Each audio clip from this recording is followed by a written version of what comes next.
तो बेटा last turn पर मैंने डिफरेंशियल के बेसिक फंडामेंटल यानी फर्स्ट प्रिंसिपल के बारे में बताया था।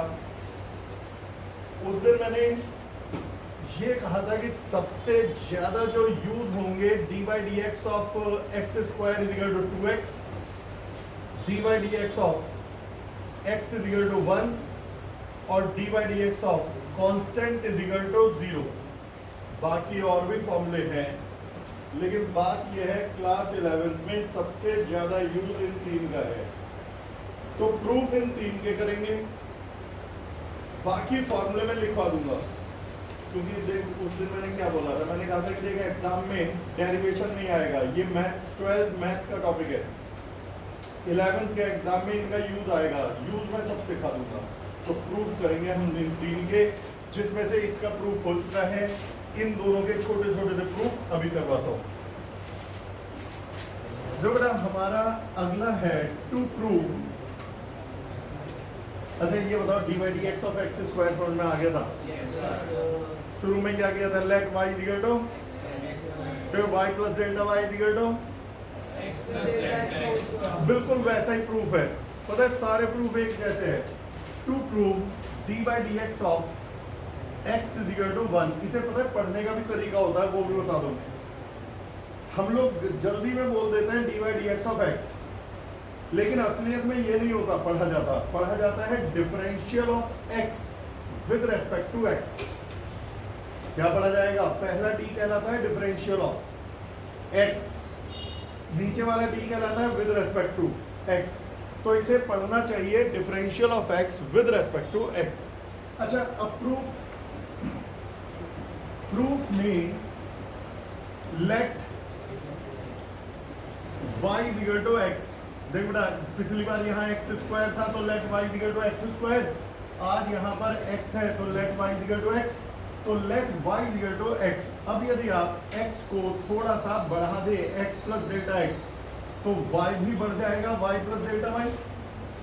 बिल्कुल same process, first second, subtract first from second, second में से फर्स्ट को माइनस कर दो, y plus delta y minus y बन गया delta y, x plus delta x minus x बच गया डेल्टा x।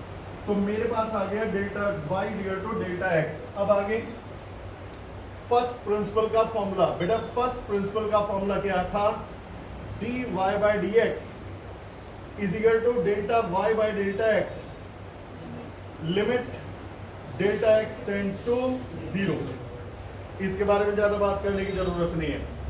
अब लेकिन मैंने तो अभी अभी प्रूफ किया है limit delta x tends to 0। मैंने अभी अभी प्रूफ किया है कि delta y is equal to delta x। तो यदि बेटा मेरे delta y is equal to delta x, तो आप डेल्टा y मत लिखो, आप डेल्टा x लिखो। तो यहाँ पर डेल्टा y की जगह रख दो डेल्टा x, और नीचे तो है डेल्टा x। डेल्टा x से डेल्टा x कट के आ गया 1। तो D by D x of, अब मैं y नहीं लिख रहा, y किसके इक्वल माना था मैंने फर्स्ट इक्वेशन में? x के। तो D by D x of x is equal to 1। तुम कहोगे लिमिट नहीं लिखेंगे, याद होगी मेरी परसों वाली बात। मैंने कहा जब मैं कह रहा हूं डेल्टा x टेंड्स टू 0, तो जब तक मेरे फॉर्मूले में डेल्टा x था तब तक मैं कंडीशन बता रहा था कि डेल्टा x टेंड्स टू 0। जब मेरी इक्वेशन से डेल्टा x गायब हो गया तो मैंने वो कंडीशन वाला बोर्ड भी हटा दिया कि limit delta x tends to 0। तो D by D x of x is equal to 1।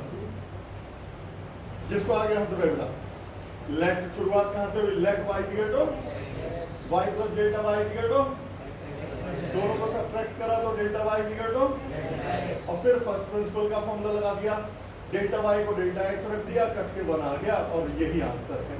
तो हमारा ये हुआ to prove d by D x of x is equal to 1।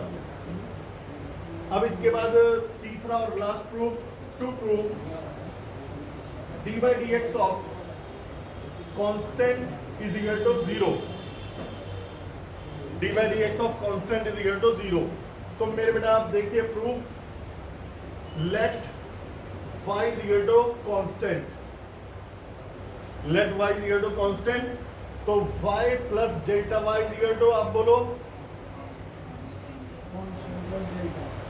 Constant plus बेटा कांस्टेंट का मतलब क्या है? जो ना बदले। यदि आपने लिख दिया कांस्टेंट प्लस समथिंग, यानी कि वो कांस्टेंट बदल गया। कोई भी चीज कांस्टेंट होने का मतलब ये है कि ये नहीं बदलेगा। तो यदि वो कांस्टेंट है तो कांस्टेंट प्लस डेल्टा कांस्टेंट कुछ नहीं होता, कांस्टेंट ही होता है।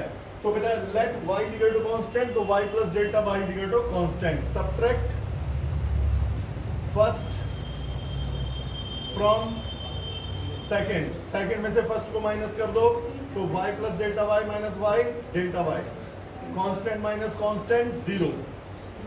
हाँ बेटा पहली इक्वेशन में y इक्वल टू कांस्टेंट था, फिर हमने उसमें डेल्टा y जोड़ा, तो सर ये तो थोड़ी इक्वेशन की मैंने क्या कहा? इसका मतलब प्रूफ भी तो कर दिया delta y equal to zero, यानी कि हमने कहा यदि y प्लस y भी कांस्टेंट है और y प्लस डेल्टा y भी कांस्टेंट है, it means delta y zero. तो इसका मतलब देखा जाए तो लॉजिकली बिल्कुल सही है। डेल्टा y जीरो का मतलब आपने कुछ ऐड ही नहीं किया था। आपने y में क्या ऐड किया था मेरे बेटा? जीरो। आपने ऐड किया था डेल्टा y, और डेल्टा y की क्या वैल्यू निकल के आई? यानी आपने कुछ ऐड ही नहीं किया, तो delta y equal to zero. अब इसके बाद बेटा यहां से हमारा पहुंचा delta y equal to zero के बाद फर्स्ट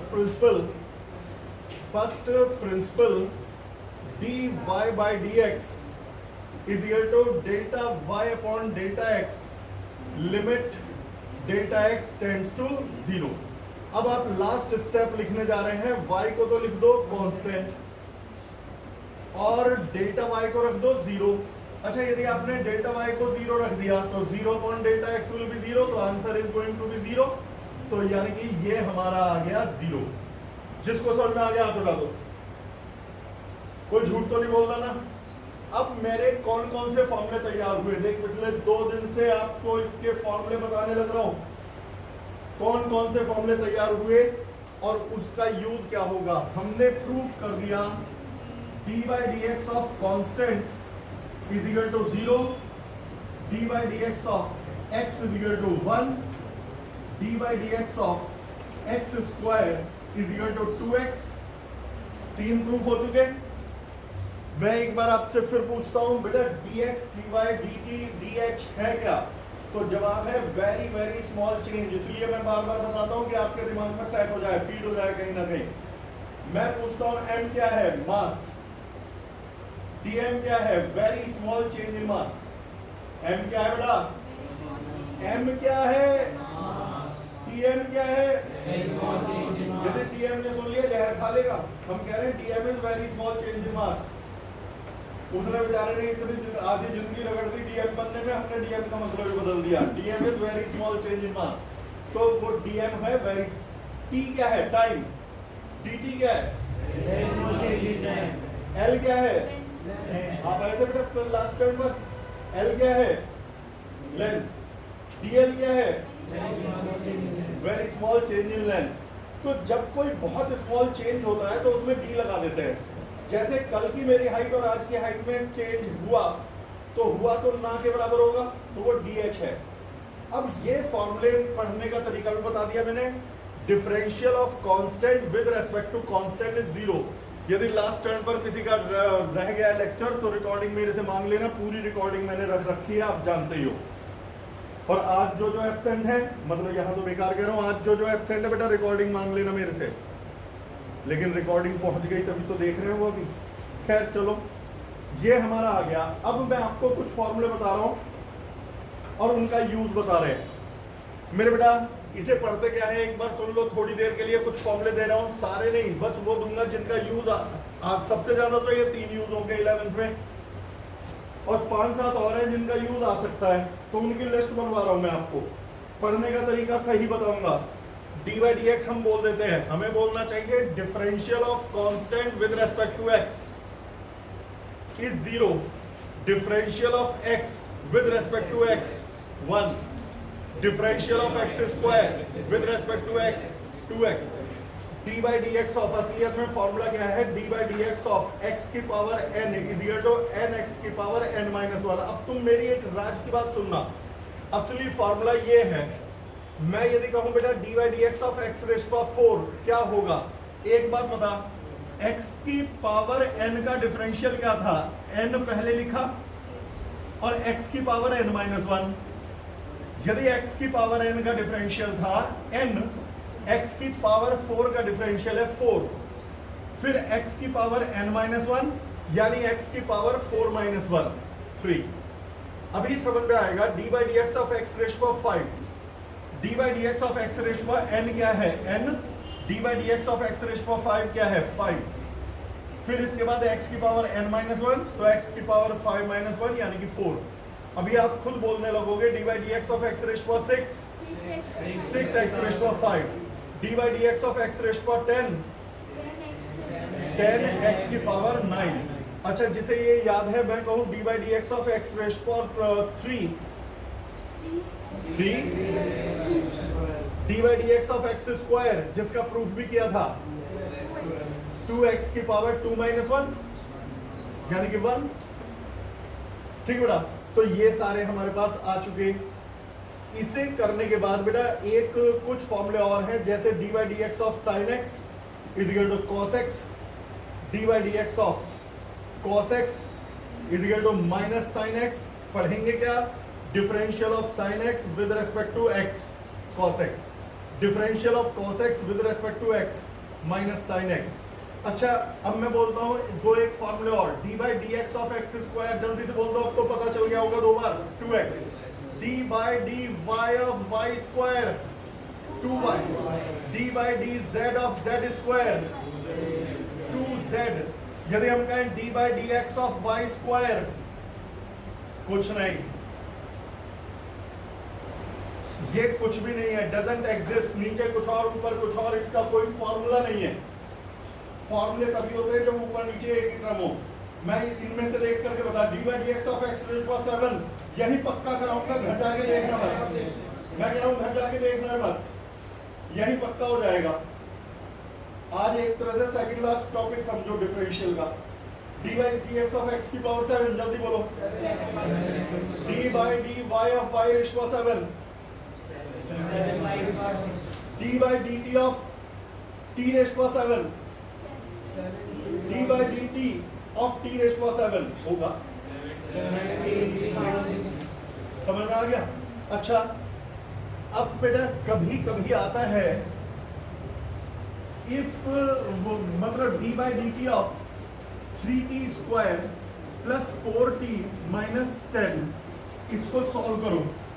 तो पहले आप ब्रैकेट ओपन करिए बड़े गौर से, 3 D by D T of T square, 3 D by D T of T square plus 4 D by D T of T. तुम देखो पहले इसको डिफरेंशिएट किया, मतलब डी बाई डी टी इसके साथ दिया, 3 कांस्टेंट है बाहर, फिर इस पे पहुंचा D by D T of 4t, 4 बाहर, D by D T of T minus D by D T of 10। तुम कहोगे 10 बाहर क्यों नहीं लिया? अरे 10 बाहर लेंगे कुछ बचेगा ही नहीं, तो इसलिए 10 को बाहर नहीं ले रहे। अब जरा आखिरी स्टेप, 3 बाहर, D by D T of T square, constant बाहर आ जाता है, 4 बाहर, D by D T of T minus D by D T of 10। अब वही फॉर्मूले, D by D T of T square होता है 2t, अभी अभी तो सिखा है, D by D x of x square 2x, तो D by D T of T square is equal two plus 4 D by D T of T D by D x of X D by D Y of Y, तो D by D T of T ऊपर नीचे एक ही है, minus, तो ये 4 into 1 minus D by D T of 10, 10 is a constant, नहीं ये टी रेज़ पावर 10 थोड़ी है, pure 10, pure 10 is a constant, तो कोई भी कांस्टेंट है तो 0 आएगा, तो answer is going to be 60 plus 4। अभी 2-3 एग्जांपल से होता है बेटा, एक से नहीं होता। यदि किसी पे 11th की बुक में देखेगा आगे चल के डिफरेंशियल के क्वेश्चन, तो ऐसे भरे पड़े, वर्क एनर्जी पावर में इसके न्यूमेरिकल्स बहुत है, भरे पड़े हैं। हाँ, जिसका फर्स्ट लेक्चर मिस हो जाता है उसे थोड़ी दिक्कत तो आती है, उसे यही नहीं पता D by D x of x square 2x कहाँ से आया, लेकिन फॉर्मूले आपको अप्लाई करने आप सीख जाओगे। बाकी पिछली वीडियो मान लेना जो एक्सरसाइज था।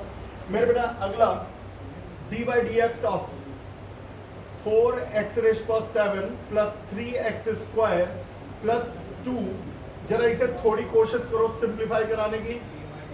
4 D by D x of, constant को बाहर ले लो बशर्ते कुछ अंदर बच रहा हो। अगले वाले को बोलो 3x स्क्वायर प्लस, इस बार यदि 2 बाहर लेते तो कुछ बचता ही नहीं, तो इसलिए बाहर लेने की जरूरत नहीं। 4 D by D x of X raise power 7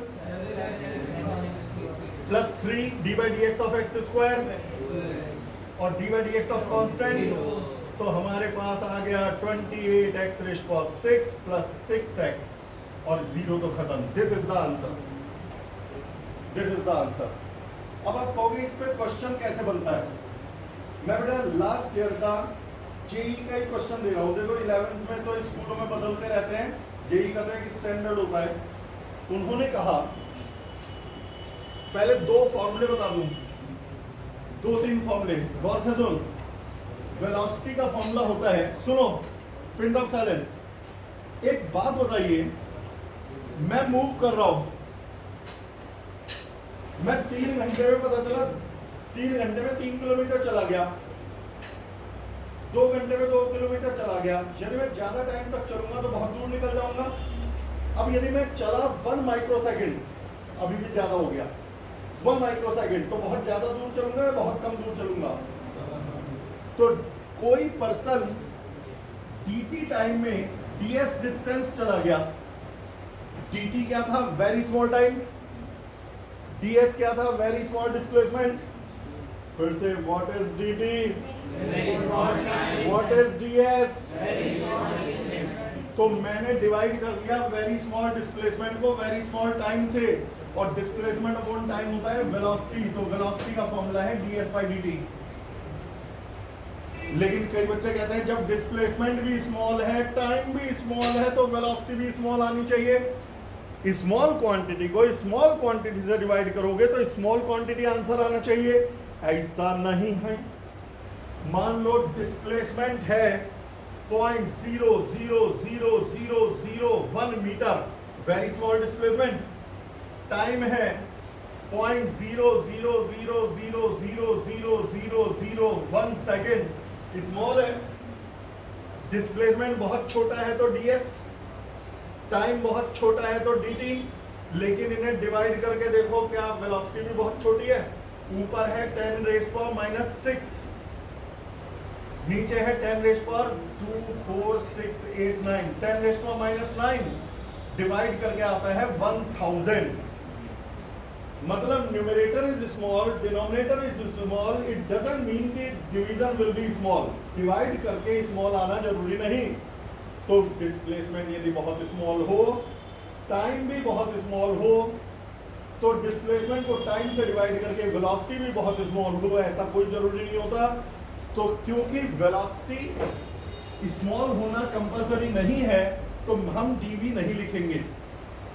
या तो गारंटी होती, मेरे लाल मेरी बात को सुन लो, या तो गारंटी होती कि स्मॉल डिस्प्लेसमेंट को स्मॉल टाइम से डिवाइड करके स्मॉल वेलोसिटी आएगी, तो मैं ds अपॉन dt को dv लिखता।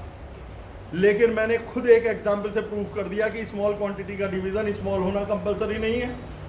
हो भी सकता है और नहीं भी हो सकता, कंपलसरी नहीं है तो आप dv नहीं लिखोगे। dv लिखने का मतलब तो कंपलसरीली ये बहुत छोटा है। तो ये आ गया, तो याद रखिए s है डिस्प्लेसमेंट, t है टाइम, डिस्प्लेसमेंट अपॉन टाइम होता है वेलोसिटी। तो जब कभी डिस्प्लेसमेंट बहुत छोटा होगा, टाइम बहुत छोटा होगा, तो लेकिन वेलोसिटी बहुत छोटा होना कंपलसरी नहीं है, तो ये फॉर्मूला है। अच्छा, वेलोसिटी और टाइम का रेशियो होता है एक्सेलरेशन, dv अपॉन dt भी एक्सेलरेशन है। वर्क अपॉन टाइम होता है power, very small work upon very small time is also a power. तो आपको एग्जाम में सीधे ये नहीं कहेंगे डिफरेंशिएट करो, आपको एग्जाम में कैसे देंगे मैं आपको बताता हूं। आपसे कहेंगे if displacement is 3t square plus 4t minus 7, find velocity at time is equal to 10 second. उन्होंने आपसे कहना है कि डिस्प्लेसमेंट का फॉर्मूला है, डिस्प्लेसमेंट का फॉर्मूला है 3t² + 4t - 7। तो वेलोसिटी बताइए 10 सेकंड पर। तो मैं इसे कैसे करूंगा, आप बड़े ध्यान से देखने वाली बात है। यहाँ पर यहां मैं लिखूंगा displacement is solution, displacement is equal to 3t² + 4t - 7। Displacement is 3t² + 4t - 7। फिर मैं लिखूंगा velocity is equal to ds/dt, velocity is equal to ds/dt। अगली लाइन में लिखूंगा d/dt ऑफ s की वैल्यू, s की वैल्यू है बेटा 3t² + 4t - 7। डिस्प्लेसमेंट की वैल्यू रख दी मैंने यहां पर और ये आ गया। फिर जैसे मैंने सिखाया ब्रैकेट ओपन करूंगा 3 d/dt of t² + 4 d/dt of t minus d/dt of 7। अब बेटा 3 into d/dt of t² is 2t, 4 d/dt of t 1, 7 is a constant, differential of constant is 0। तो हमारे पास आ जाएगा 60 + 4। बट उन्होंने कहा था t की वैल्यू 10 सेकंड है, रखना है बाद में। एट t = 10, t को 10 रख दो तो वेलोसिटी कितनी आएगी, तो वेलोसिटी आएगी 6 × 10 + 4 दैट इज 64 मीटर पर सेकंड। ये आंसर है 64 मीटर पर सेकंड। आने लगा होगा वर्क अपॉन टाइम। बेटा ये सारे डिफरेंशियल वाले फॉर्मूले होते हैं। यदि आपसे कहें S/T डिस्प्लेसमेंट है तो S/T वेलोसिटी है तो ds/dt भी वेलोसिटी है। वेलोसिटी अपॉन टाइम एक्सेलरेशन है तो dv/dt भी एक्सेलरेशन है। यदि बेटा वर्क अपॉन टाइम पावर है तो dw/dt भी पावर है। तो dw का मतलब very small work, very small work. क्या वर्क नहीं है? मेरे घर में इतना सा फ्रिज है, छोटा सा फ्रिज, तो क्या वो फ्रिज नहीं है? dw is very small work, है तो वर्क ही ना। dt is very small time, है तो टाइम ही ना। तो numerator is dw is small, though it is small yet it is work. Numerator is work, denominator is time. Small भले ही है लेकिन है तो टाइम, और work upon time is power, तो dw/dt is power. Displacement upon time velocity होता है ds इज वेरी स्मॉल भले ही हो, है तो displacement. dt very small time होने के बावजूद इट इज टाइम, और displacement upon time is velocity. तो वेलोसिटी का फॉर्मूला ds/dt, एक्सेलरेशन का फॉर्मूला dv/dt। अब एक आप और करा दो फिर मैं अगली कैटेगरी पे चल रहा हूं। बेटा बस आवाज है नहीं, देख काम निपटाने के हिसाब से नहीं करवा रहा हूं मैं। मेरे इस कराए हुए का बेनिफिट कंपटीशन तक मिलेगा, 12th में भी मिलेगा, हर चैप्टर में। मैंने कहा था ये लगभग हर दूसरे चैप्टर में इसका यूज है फिजिक्स में। तो मेरा पर्पस सिर्फ काइनेमेटिक्स के लिए नहीं, 3 दिन में इतना करा दूंगा, कंपटीशन तक में कर दोगे आप लोग फिजिक्स के सारे डेरिवेशन। तो मेरे बेटा यहां पर यदि मैं कहूं इफ वर्क इज, ध्यान से, वर्क इज 5t² + 7, तो बेटा फाइंड पावर। चलो अब बताओ पावर क्या है। सॉल्यूशन मुझे बताओ पावर का वैसे रियल फॉर्मूला क्या होता है, power is equal to work upon time, लेकिन यहां पर मैं लिखूंगा dw/dt। कई बच्चे कहते हैं सर आपने सीधे w/t क्यों नहीं लिखा, आपने dw/dt क्यों किया? मेरे बेटा डिफरेंशियल का यूज वेरिएबल क्वांटिटी में किया जाता है, जहां चीजें वेरी कर रही हो। मेरा क्वेश्चन यदि होता कि वर्क है 50 जूल, टाइम है 10 सेकेंड, पावर बताओ, तो अलग मेथड लगता, और वर्क है 70 और पावर बताओ तो अलग फॉर्मूला लगेगा। यहां पर आप देख सकते हो वर्क है 50 joule, 50 joule is not a variable, 50 joule is a constant. तो जब मेरा वर्क कांस्टेंट है तब तो मैं पावर का फॉर्मूला लगाता हूं वर्क अपॉन टाइम, लेकिन यहां वर्क है 70, टाइम बदलते ही वर्क बदल जाएगा। टाइम को 0 रखोगे तो वर्क अलग आएगा, टाइम को 1 रखोगे तो वर्क अलग आएगा, टाइम को 3 रखोगे तो वर्क अलग आएगा, टाइम को 7 रखोगे तो वर्क अलग आएगा। यहां वर्क वेरिएबल है, जब वर्क वेरिएबल होता है तब dw/dt लगाते हैं। 9th 10th तक जितने भी क्वेश्चन आपको वेलोसिटी, एक्सेलरेशन, पावर वगैरह के दिए गए, उन सब में कांस्टेंट वैल्यूज थी, इसीलिए वहां dw वाले फॉर्मूले नहीं लगे, ds वाले फॉर्मूले नहीं लगे। अब जो मिलेंगे उनमें वेरिएबल वाले मिलेंगे, इसीलिए dw/dt, ds/dt वगैरह लगेंगे। तो पहचान क्या है? आप तो ये देखा करो कि डिस्प्लेसमेंट ही सही, डिस्प्लेसमेंट कांस्टेंट है या वेरिएबल? तो मैंने कहा डिस्प्लेसमेंट है 60 मीटर, टाइम है 10 सेकंड। पहले बताओ इस समय वेलोसिटी का फॉर्मूला s/t लगाऊं या वेलोसिटी का फॉर्मूला ds/dt लगाऊं? ये कांस्टेंट है या वेरिएबल है? ये लगेगा। और यदि मैंने कहा 60 मीटर नहीं, मैंने कहा कि बेटा 60t² + 2t + 4, अब ये कांस्टेंट है या वेरिएबल? टाइम बदलने पे s की वैल्यू फिक्स रहेगी या टाइम बदलने पर s की वैल्यू वेरी करेगी? फिक्स रहेगी या वेरिएबल होगी? यदि वेरिएबल होगी तो डिफरेंशियल वाला फॉर्मूला लगाओ, यानी अब आपको फॉर्मूला लगाना है ds/dt। बोलो बेटा। यहाँ पे डिग्री 2 है तो इसका मतलब s की 2 वैल्यू रहेंगी या चेंज ही होता है? चेंज हो, तुम बताओ। टाइम 0 रखने पर अलग आंसर आएगा, टाइम 1 रखने पर अलग आंसर आएगा, टाइम 2 रखने पर अलग आंसर आएगा। ये तो हर टाइम चेंज होता रहेगा, ठीक है बेटा? तो ये हुआ। अब एक इस तरह का लास्ट करा के फिर नेक्स्ट कैटेगरी पे जाने का समय आ गया है। इस कैटेगरी का लास्ट फिर मैं बताऊंगा प्रोडक्ट रूल। मेरे बेटा इफ, और ये अब तुम लोगों को बताना है, इस वाले को बता दिया तो आगे। If velocity is 3t² + 2t + 1, find acceleration at time 1 second. Solution, पहले तो बताओ वेलोसिटी एक्सेलरेशन निकालना है। एक्सेलरेशन का फॉर्मूला बोलिए, वेलोसिटी/टाइम या dv/dt? मैंने पहले ही लिख दिया, क्यों? ये तो पता चल गया। एक्सेलरेशन का फॉर्मूला, जिसको समझ में आ गया हाथ उठा दे बेटा।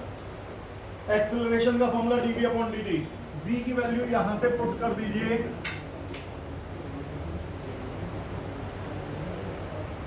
घूम फिर के सही आ गया अपनी जगह। तो d/dt ऑफ 3t² + 2t + 1, अब ओरली कर दें, 3 बाहर, d/dt ऑफ t² 2t, 2 बाहर, d/dt of t 1, d/dt of 1 is, मैं तो अब ये सोच रहा हूं शायद समझ में आ गया होगा, 60 + 2, यही आंसर है। अब t की वैल्यू 1 पुट करनी है तो सबसे लास्ट में पुट करो, t की जगह 1 पुट कर दो, तो 6 × 1 + 2 = 8 मीटर पर सेकेंड। कोई कंफ्यूजन? आपने सबसे बड़ी बात क्या सीखी? कब लगाएं फॉर्मूला। बात ये नहीं है कि फॉर्मूले पता चल गए, कब लगाएं? जहां चीजें वेरिएबल हुई वहां डिफरेंशियल और इंटीग्रल लगते हैं। तुम तो अपने दिमाग में एक डायलॉग बिठा लो, बोलो बेटा। सर जैसे b में t की जगह कोई और वेरिएबल होता तो इसका डिफरेंशियल तो कुछ आता ही नहीं। लेकिन वो देंगे ही ऐसा कि जो डिफरेंशिएट हो जाए, वो ऐसा क्यों देंगे कि क्वेश्चन ही एग्जिस्ट ना करे। मान लो मैं तुम्हें वर्क और टाइम देकर के वेलोसिटी पूछूं तो तुम क्या बोलोगे? गुरुजी 2 तो वो जिससे निकल जाए, तो वो देंगे ऐसा जिससे आंसर निकलेगा। बोलो बेटा। प्रीवियस पेज ये लो जी। तो जिसमें आपने क्वेश्चन दिया था ये पावर वाला, हाँ फिर इसे नेक्स्ट पेज बोलो। तो आपने वर्क और पावर का क्वेश्चन दिया, मैंने कर दिया, झूठ बोल रहा है।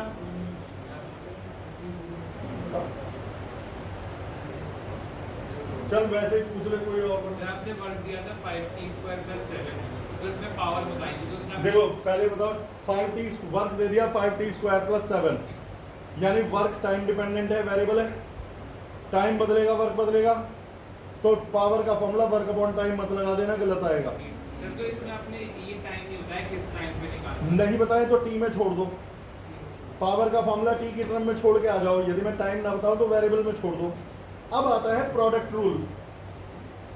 कल लास्ट डे है इसका डिफरेंशियल इंटीग्रल का। कल मैं न्यूटन्स इक्वेशन के प्रूफ कराऊंगा इंटीग्रेशन से, और एग्जाम में आएगा तुम्हारे स्कूल में फर्स्ट टर्म एग्जाम में पेपर में अभी आउट कर रहा हूं। ऐसा है, कुछ चीजें टीचर्स की पता रहती हैं कि ये वाला जरूर देते हैं, क्योंकि अधिकतर बच्चों के दिमाग खराब हो जाते हैं इन डेरिवेशन को देख के। आपके आएगा prove Newton's equation by calculus method, उसमें डिफरेंशियल और इंटीग्रल से v equal to u plus a t proof करना है, s equal to ut plus half a t square और v square equal to u square plus 2s। उसका proof कल के topic में होगा, तो अभी उसका बेस बना रहे हैं। अब बेटा देखो differential of D by D, अच्छा एक बार बताना दो तीन फॉर्मूले। D by D x of X equal to, जल्दी जल्दी बोलते रहो, D by D x of x square. देर लगा रहे हो आप बेटा, लिखने में तो लगता ही है देर, लेकिन बोलने में ना लगे। D by D x of x cube, D by D x of sine x, दो चार बता दो। डी बाई डी एक्स, बिल्कुल सही, d by D x of sine x equal to cos x. सारे नहीं बोल रहा, बस दो चार। D by D x of cos x minus sine x, D by D x of tan x sec square x. कोई बात नहीं, देख के बता दो। D by D x of tan x, D by D x of sine x, D by D x of cos x, D by D x of tan x, D by D x of log x. बिल्कुल सही जवाब जिसने भी दिया, अभी मैंने पढ़ाया नहीं था लेकिन आपने बता दिया। D by D x of log x 1/x। और भी है, परसों मैंने लिखवाए थे कॉसेक एक्स, कॉट एक्स वगैरह। अब मैं आपको एक रूल सिखा रहा हूं, product rule. D by D x of A into b, यदि कभी दो चीजों का प्रोडक्ट आ जाए तो आप लिखेंगे A differential of B plus B differential of A. इसे मैं यूज करके बताऊंगा, तब समझ में आएगा। ये फॉर्मूला कहलाता है प्रोडक्ट रूल। जरा पहले प्रोडक्ट रूल पढ़ लीजिए। प्रोडक्ट रूल बालक मेरे, D by D x of A into B, A बाहर, पहले ए बाहर बी का डिफरेंशियल, फिर बी बाहर ए का डिफरेंशियल। इसका एग्जाम्पल, दो एग्जाम्पल में समझ में आ जाएगा। D by D x of x square sine x, ये आ गया, तो आप पहले लिखेंगे एक्स स्क्वायर बाहर, D by D x of sine x, फिर साइन एक्स बाहर, D by D x of x square. यानी कि पहले एक्स स्क्वायर बाहर, साइन एक्स का डिफरेंशियल, फिर साइन एक्स बाहर, एक्स स्क्वायर का डिफरेंशियल। तो ये बन जाएगा x square cos x plus sign x into 2x। तो ये हमारा आंसर आ गया x square cos x plus 2x sine x. अच्छा, इस 2x को इस x में मत मल्टीप्लाई कर देना, क्योंकि कुछ होनहार कभी कई बार ऐसे कर देते हैं sine 30 into 2 is equal to sine 16। क्या गलती है? अबे 30 इंटू 2 60 लिख रहा है। आंसर ही चेक कर ले मेरे भाई। साइन 30 है हाफ, हाफ से 2 कट के आ गया क्या? और यदि मैं साइन 60 का रूट 3/2, तो क्या साइन 30 इंटू 2 को साइन 60 लिख सकते हो? तो ये मल्टीप्लाई नहीं होने का। कभी आप यहाँ पे बच्चों को बताना पड़ता है, वो 2x में x मल्टीप्लाई कर देते हैं। 2x अलग है, साइन ये अलग है, इसे मत मल्टीप्लाई करना। तो मेरे बेटा एक और सिर्फ यही करना है और कुछ नहीं। प्रोडक्ट रूल में D by D x of, बताइए बेटा, D by D x of x cube into cos x. जल्दी से बोलो, पहले क्या क्या बाहर, कोई सा भी एक बोल दो, फिर क्या होगा? D by D x of, फिर इसके बाद क्या? कॉस एक्स बाहर, D by D x of x cube. तो मेरे बेटा x cube D by D x of cos x, फिर बेटा cos x D by D x of x cube 3x square. तो आंसर आ जाएगा minus x cube sine x plus 3x square cos x.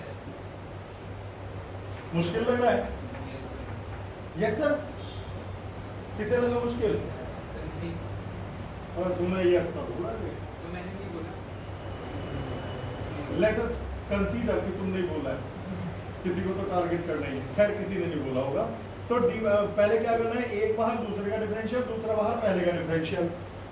अच्छा, अब एक इस तरह का लास्ट, फिर अगली कैटेगरी। और आज डिफरेंशियल खत्म कर रहा हूँ, 11th में जितना यूज होना है सब हो जाएगा आज।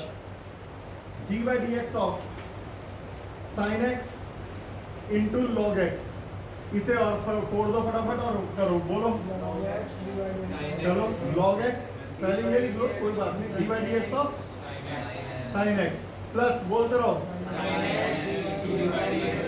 D by D x of log x. तो मेरे बेटा यहां पर हो जाएगा log x into cos x plus sign x into x x कर दूं, यस या नो? कभी कर दो आज काम। क्या आंसर क्या लिखा हुआ है कि sir log x into cos x into वो प्लस साइन,